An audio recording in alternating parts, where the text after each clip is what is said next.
5:01. Well, it was close to the 5 o'clock that I was hoping for, you know? I mean, You're late. I'm late for an unscheduled event. How important it is to me that I have a straw for this. But it's a mate straw. So, and nobody's here yet, so I can't get in too much trouble. Only a few of you are just now starting to get bells. Ding, ding, ding. You gotta love the notification bell. So much fun.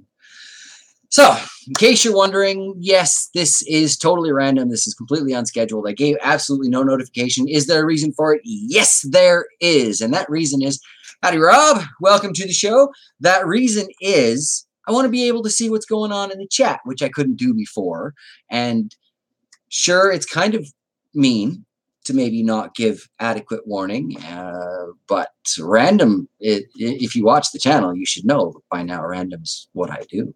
So I also kind of want to make these things on the earlier side because I know there's a lot of other people who have live things going, right? So, No. Rob, you'll know. I'm not interrupting anybody's live right now, am I?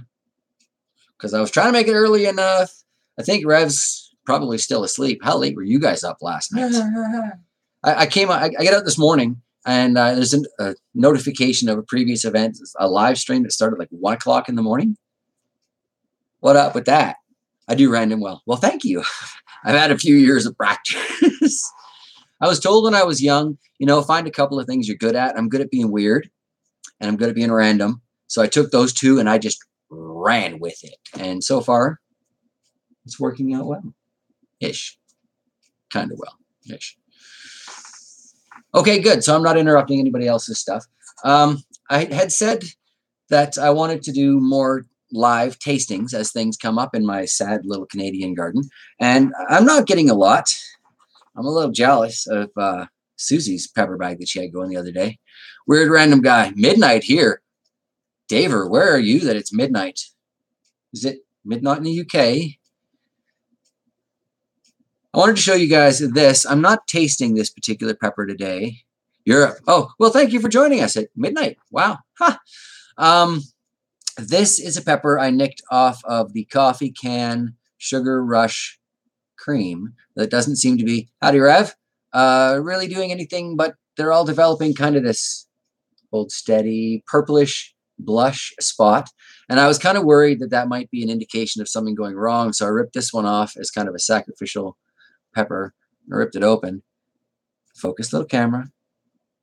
And we can see lots of seeds that were developing in there. And the flesh pretty much looks okay. So I'm not going to worry as much about these. And I'm not eating this today. But the pepper that I am going to try today is this one here. Came off of a plant labeled as the Sugar Rush Peach. But this has been on there for a really long time and seems to be going cream at best. So I thought I would try it at this stage. I'm going to leave the others on there, see if they go peach or not. But, I mean, I hear these are notoriously long to ripen. But I also mislabel things a lot. You guys know how it goes. As for tomatoes, I got a little tiny itty-bitty red pear tomato here. I thought I'd give that a try. I've got these beautiful broad ripple yellow currant tomatoes that Rob Bob from Australia sent me there. And then, of course, I've got one of the Sweet 100s because this is my first year with them and it won't be my last. So, yes. Well, we got 6 people here. This is probably what we're going to get for a totally random kind of event. 7 people. As soon as I open my mouth, you know, ain't that always the case, right? What's that quote from Four Rooms? The less you make declarative statements, the less likely you are to look foolish in retrospect. Davor, might need to move over your face or cover it. Well, I think a lot of people would like me to cover my face there, Davor. A picture for it to focus, face detection or something. Ah, face detection. I think I do have that set up. But anyway, I'm just going to focus it. Shove it right into the camera's face there. Make the bear. Oh, Laz is doing his intro there. Anyway, here is the pear tomato. These are really cute. Howdy, yaya. Very productive little tomato. It's my first year growing these guys. Again, it's not going to be my last. One of the first ones to ripen up, but not the first.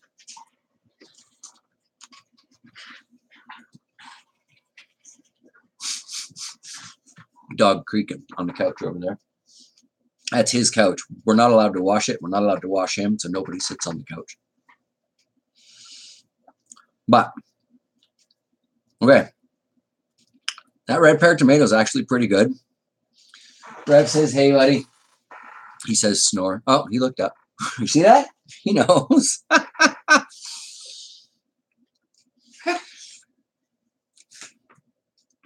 Rob, Rev, JT. Oh, howdies. Anyway, yeah, that tomato, pretty good. Not too much of the gel inside that I don't necessarily care for. Decent flesh, nice crunch on the exterior skin. Good little snack plate type tomato. And again, very, very productive.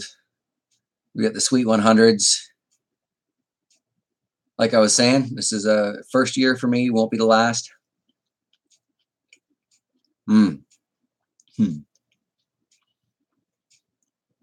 This little tomato was sitting out in the sun for a while, so it was all nice and warm. You guys know that. It's like when you harvest a strawberry or anything, it's just been hanging in the sun all day, and it's just got that fresh, warm flavor. Sun-kissed. So good. Sun-kissed. Perfect descriptive. Yeah, I mean, that's not... It's a very juicy tomato, especially compared to like that pear that I just had. But not too juicy. Borderline, because I don't care for the gel. But not unbearable. And then these, I don't think anybody who watches my channel is unaware of how I feel about these. I love these tomatoes. I'm so grateful to Rob Bob for sending to me. They are the first ones to ripen up in my garden every year, regardless of the location. And they are always, always plentiful out there. So, And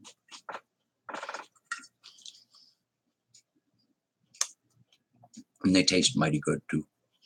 Again, it's a very, very juicy tomato, almost borderline too juicy for my preferences, right? But I tried it because Rob Bob sent it up. And I'm really, really glad that I did, because it's become an essential. I've got a knife here somewhere.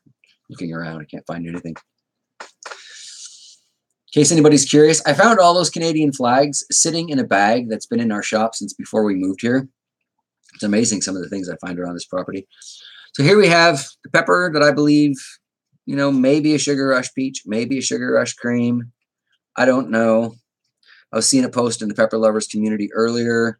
The peppers looked very much like this for the Sugar Rush peach, and the quote was, "These things take forever to ripen." So there's a possibility that I'm just being impatient. This wouldn't be a surprise. But here we go.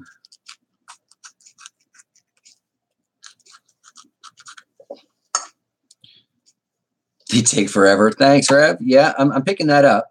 Is this the right shape, though, for a Sugar Rush peach? Because all of my Sugar Rushes seem to be taking distinctly different shapes as well, right? Like you'll see in the video, it's already up there. It's going to be published at 6, but you'll see in the video I did today. Not only did my tomato adventures give me grief, but the peppers are coming along nicely, and I've got a few questions about some of those shapes. So here we can see the wall. We can sort of see the wall. Here, I'll hide behind my hand again. But then I can't see. Thin wall pepper, lots of seeds. You almost need my glasses at this point. These seeds actually look like they're fully developed in here. Excuse the Poindexter moment. Age has not been good to my eyes. Oh, yeah. Okay, these seeds are pretty much ready to go. So at least in that aspect, we're okay here. I am going to cut them out. They sometimes have tails. Rev, the peaches have tails? Aren't tails a sign of pain? Not reaper tails, but you can call them tails. Wow, okay.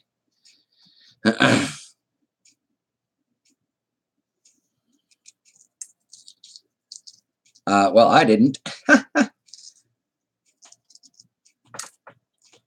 Okay, we got that all carved out.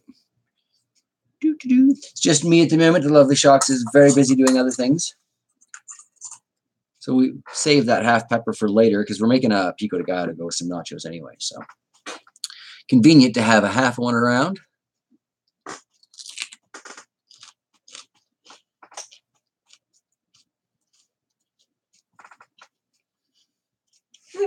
It's got some heat. It doesn't taste like it's a fully developed heat, so, but it's definitely there. Okay, I will leave those others on there. I guess it's just another case of a really impatient bear, because while it doesn't necessarily taste like a green chili pepper, it does taste like an unripe chili pepper. What am I missing here? 24-hour live stream? Oh, no way. Although I was told I was going live today. Who knew that was a prophecy? So anyway, the burn is not well, it's noticeable, but it's not painful. I have a glisten, but that's kind of from the temperature of the day. I'm not like drooling into the fur or anything, so that's good.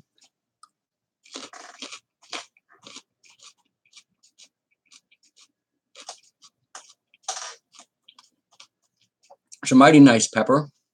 Hey, Rev, you know all the stats. Stats on the Sugar Rush, we'll call it the peach because the shape looks right.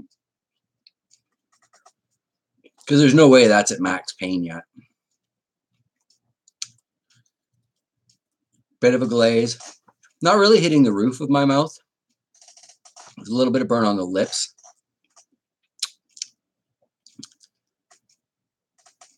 But that's about it. I should have saved a tomato for the end of this if I was thinking. But then again, you know, tomato sauces seem to enhance peppers. So 30 to 60, tend to stay around 30. Yeah, see, now that feels right. Especially if this one's not quite there yet. So thank you, Rev. I knew you would have my numbers on that. It's a good pepper, though. And I mean, like, if that gets to a fully developed peach color, some of you pepper tasters out there, am I expecting a peachy flavor or just color? Like, will it have a fruity flavor? It's going to have about the same flavor. Most ahis are 30 to 60. Yeah, I guess, and Sugar Rushes are an ahi. They're just not like ahi Sugar Rush. It's just Sugar Rush. So I do keep forgetting that little bit from time to time. Excuse me for one moment. Oh, not unbearable, though, by any means. A good pepper. And it does seem like it wants to be a bit more powerful. So fruity, says Rev, but I think the peach just describes the color. All right, well, I can give it another month or so, but after that, I'm gonna have to start seriously considering bringing these plants or the peppers in. Mr. Make It Wayne, what's up? Dude, you just missed the pepper. I'm one of those guys. I like to get into it and then babble. So maybe I should do that the other way around for these live streams. Babble for a bit and then do the thing and then babble for some more. I don't know. I want to be to the point, and I want to make sure I'm done before other people go live. Speaking of Mr. Rev, what time are you going live tonight? Ha, Rob Bloomberg, hilarious. Sugar Rush Peach and Red take somewhere between 3 to 8 years to ripen. That feels about right. 9 Eastern time. So what is that in real time? So it's like 8 o'clock real time, I guess. Oh. Well, or is it 7 o'clock? Because I got 5 now. What time is it there now, Rev? 5:15 here, give or take. It's got a good lingering taste. 6:15. Yeah, so you're an hour off. Okay, cool. Maybe I'll have dinner done by then, but maybe not. Maybe I'll just be shoving my face full of nachos. We'll see. Whew. Okay. Pabius. Right here behind me. These. Just hang on a second. I'll show you what those are. What? You remember floppy disks, in particular 3.5s? This is a storage case for antique memory. We don't even have any of the disks for, But I like these for mini greenhouses because they kind of seal up and the water goes down into the bottom there. I'll use almost anything as a greenhouse. I'm not proud at this point. I just want sprouts, man. LJ, you actually did catch this one, yeah. I don't know about genius, but I'll take it. Thanks, man. I like to think of myself as resourceful and kind of broke and just using what's at hand. So, yeah. I still got a little bit of lip burn off that pepper. I don't think this one's making it to the pico. Do you want to try some of it? Because it's not going to make it. I'm down in most of this now. Why don't you save some of it? Because I want more. I'm working over here. Can't you see that I'm working here? Go for it, shots. You see, now Rev's in on it. Rev, you're a professional bad influence, and I love you for it. Thank you, brother. Okay. We were supposed to be having this. He has fresh tomatoes and peppers, and we're having salsa tonight You were talking. for dinner, and he's supposed to be saving me something hot to put in there.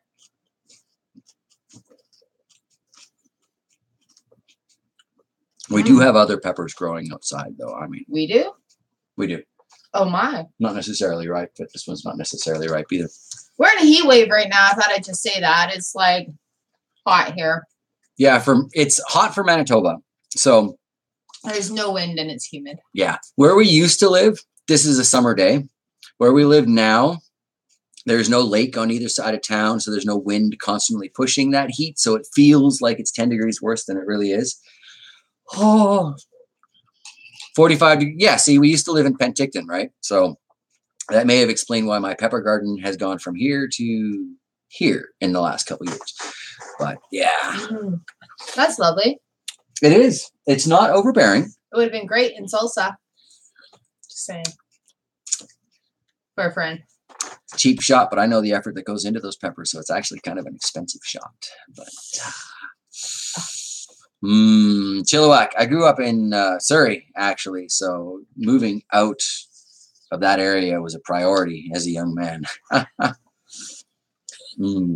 Okay, that's tasty. Hi, bye everyone. I gotta go back to work. Bye, Sharks. Thank you for joining us. Thank you for having me. See, there you go. Everybody wins. From Newton, rootin', tootin', Newton. Oh, I lived in Newton when it was nothing but coyotes, bats, and raccoons. That dates me somewhat. Oh, Justin, hey, welcome. Scarborough. Woohoo! Let's hear it for Canadians representing in the live stream. I was kind of thinking we need to figure out an all-Canadian live stream pepper panel, sort of a CPLC, Canadian Pepper Lovers Community or something. Rob says bye.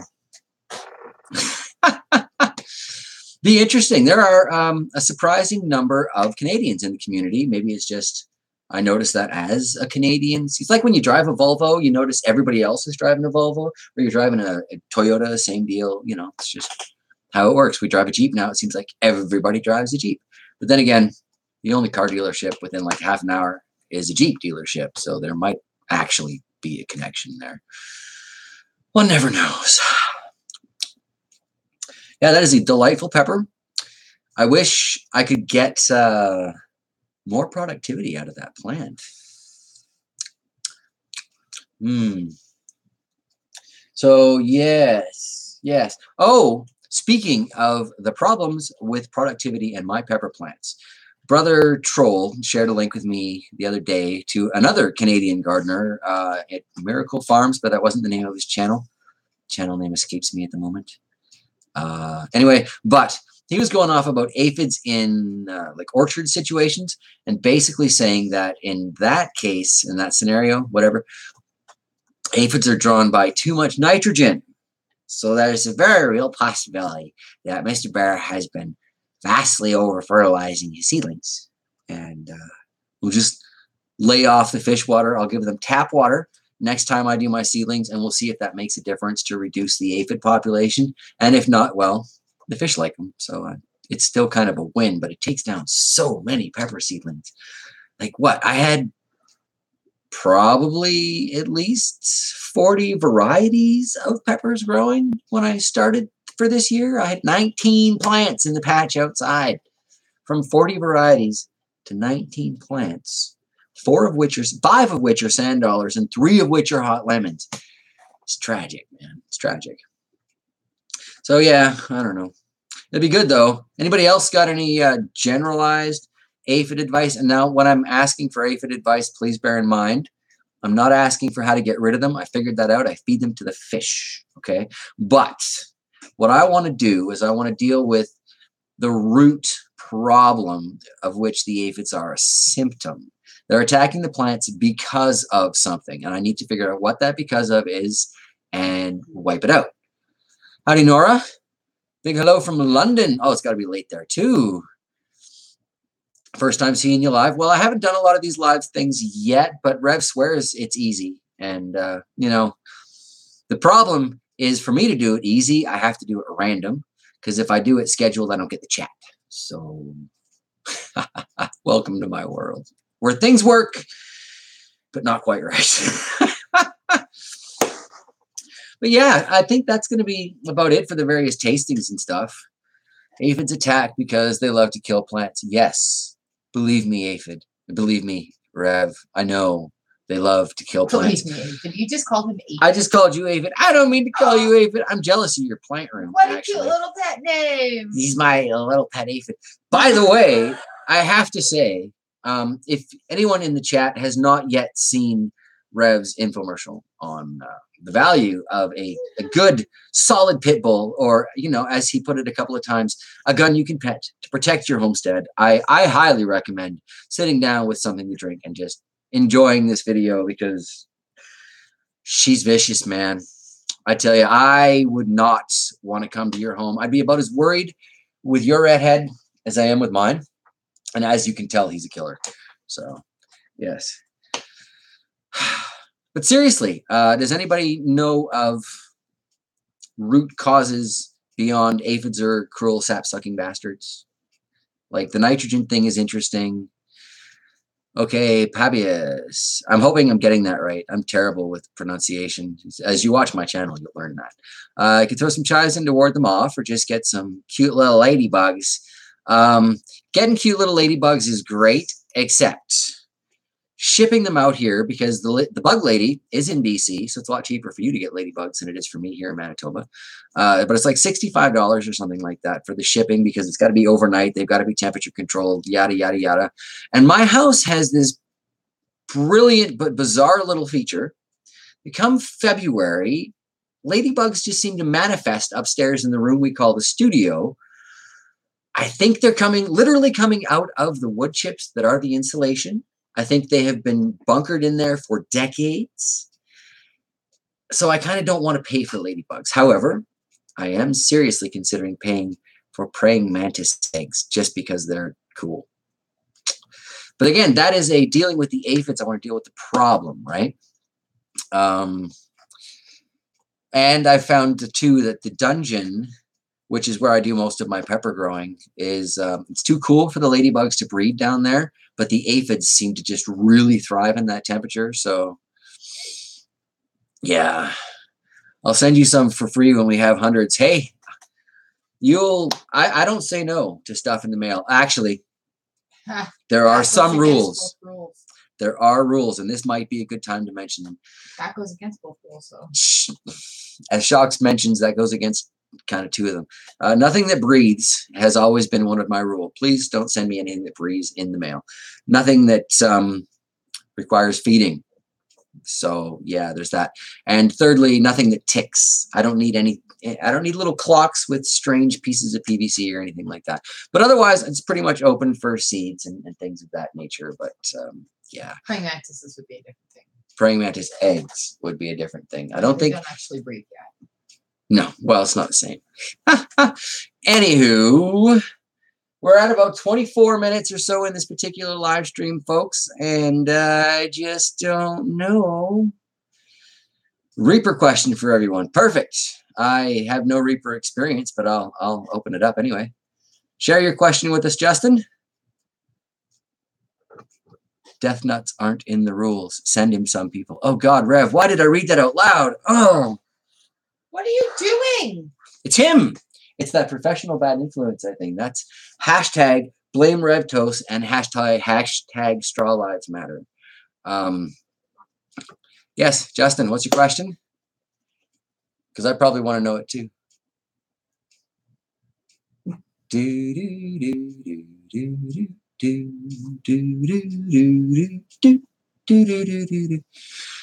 How do you keep the darn flowers from falling off? Duct tape? Gorilla Glue? Maybe someone who has actual advice. I have yet to actually be able to get my reapers to too much of anything, to be honest. So what is it usually? It's a deficiency of some kind, I think, that makes the flowers fall off, and or they're not getting pollinated, so they kind of fall off. But that's all I've got to go for. And like I say, the best, defining best as most successful reaper plant that I have on the property is about this tall and damn near 10 months old. So I haven't got much for you.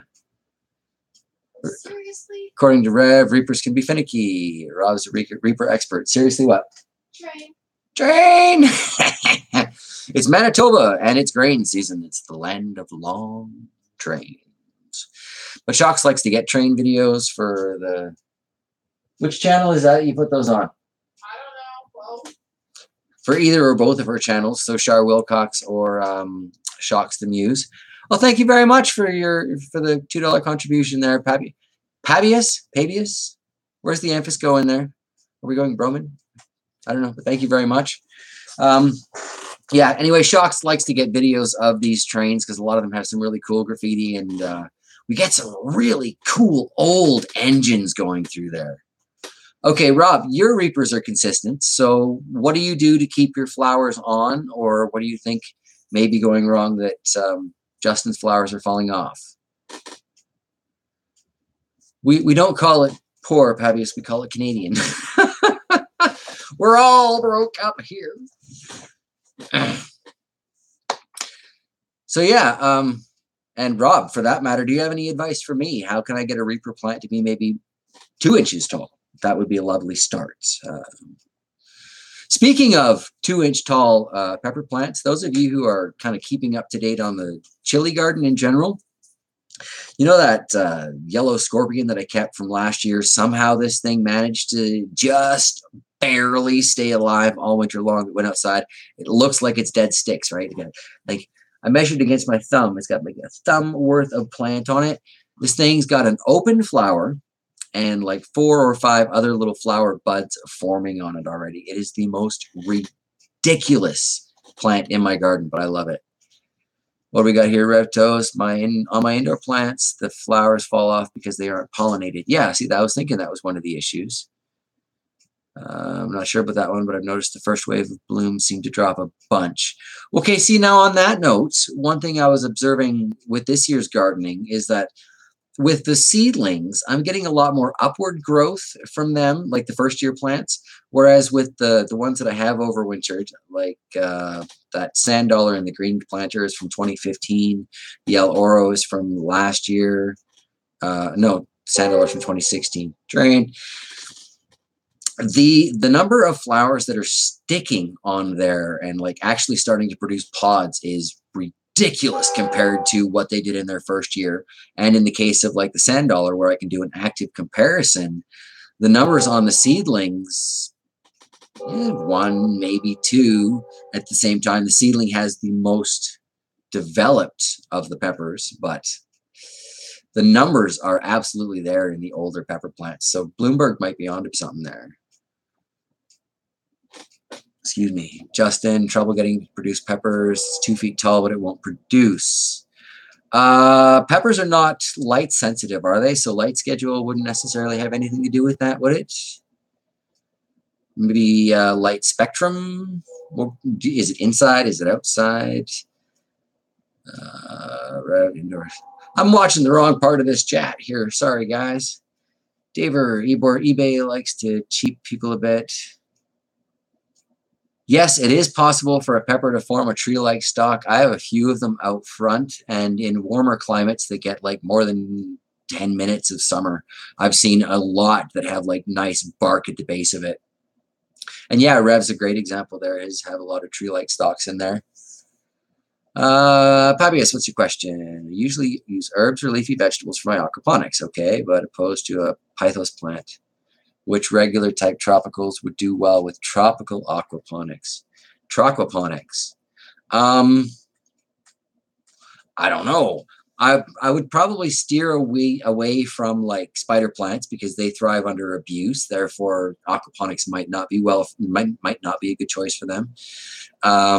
Steer away from any of your carnivorous plants because they want soil with no nutrients. They want water with no nutrients. That's what they're going for, the bugs for that. Oh, I don't know. My style of doing with things with aquaponics and gardening in general is I just throw things at it until something lives, and then I stay there. That's kind of what's going on in my aquaponics down in the dungeon. You know, I've gone through a lot of different plants. I tried overwintering 8 pepper plants in there, and nothing worked. But well, the panic almost worked. I have some pods off of it. But now I've got herbs in there, and in general, the herbs are doing better. In general, herbs do great, but that's not really the same as tropical. I got a question for you, though, based on your question. Are you saying you have a pythos plant going in your aquaponics right now? And if so, how is it doing? Asked lady at the store. She got mad at me a little.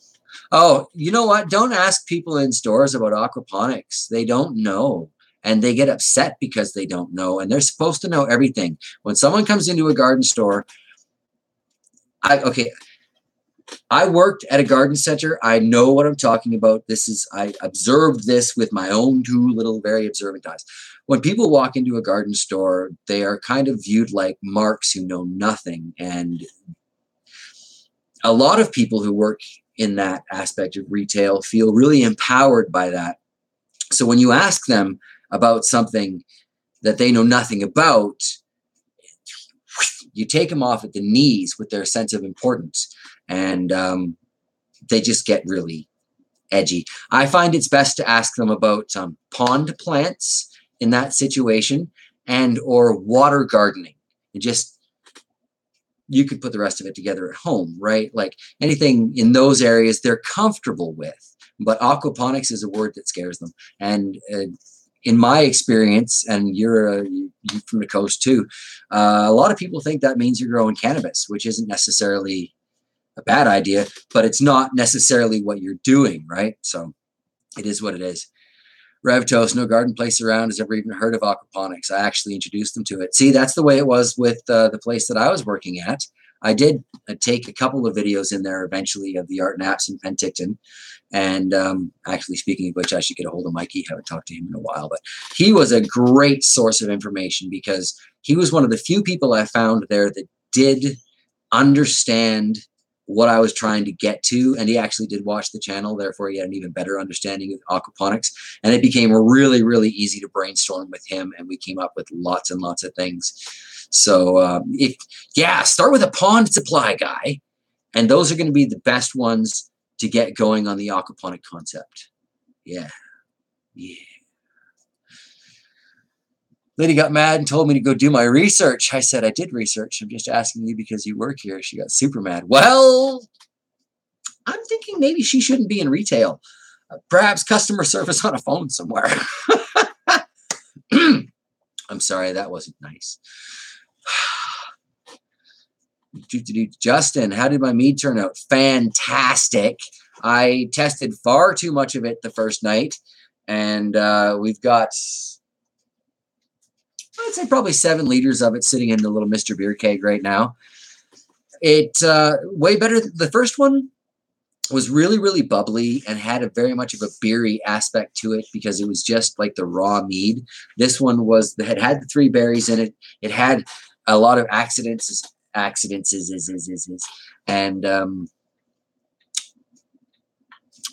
Band-Aids thrown at it over the course of its brew, and it ended up much, much better. I was thrilled with it. Davor, any suggestions when I should assume the seeds are dead? Out of 20-ish different things, trees, fruits, vegetables, I only put 5. Oh, Mimosa puticas are fun plants. Desert rose. I don't know. See, now that's another one that's completely relative. If you have the space to leave the seeds just in the soil, fly at her.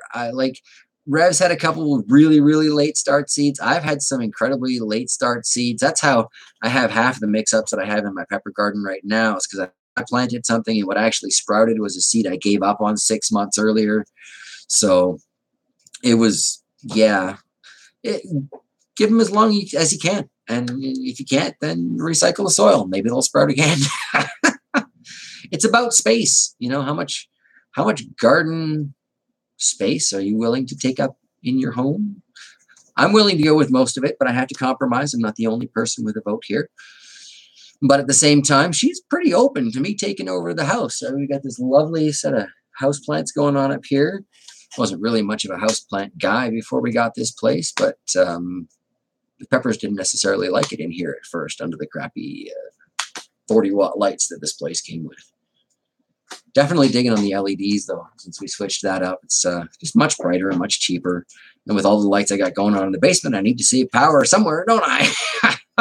But even then, okay, I'm using LEDs and fluorescents downstairs, so that's a lot cheaper than those big, nasty metal halide bulbs.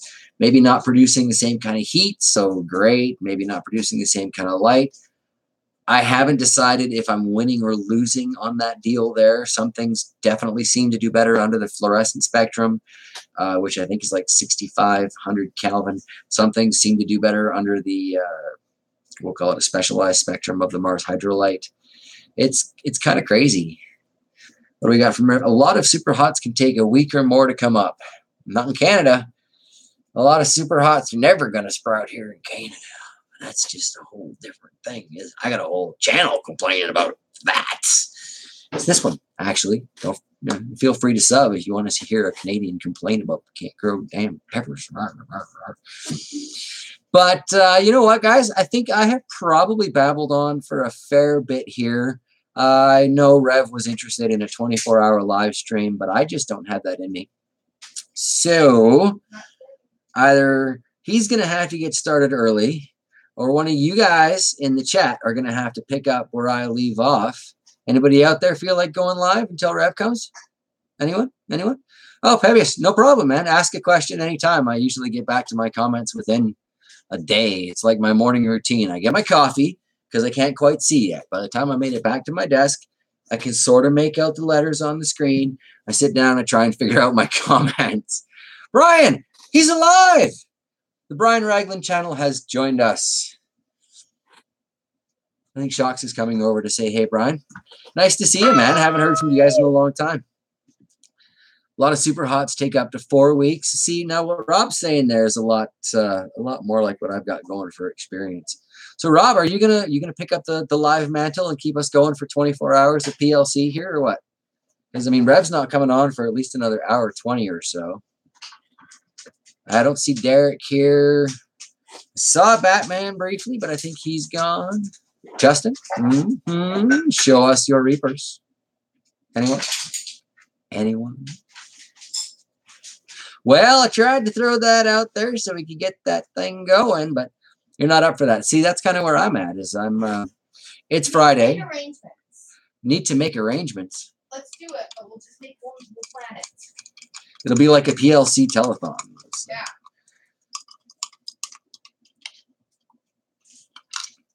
Yeah, so maybe with arrangements. Rev, message me on Twitter. We'll get back and forth on that. And yeah, Pavius, I'm going to run too. Thank you guys all so much for joining on this random thing. I love the interaction back and forth with the chat stream as compared to back and forth in the comments because it's, I don't know, it just feels more like we're having a chat, really. So that's cool. I definitely am going to keep up with doing more of these, and don't forget to hit that little notification bell if you want to know when it's coming out, because it ain't going to be scheduled. All right. Take care, everybody. It's been great chatting with you.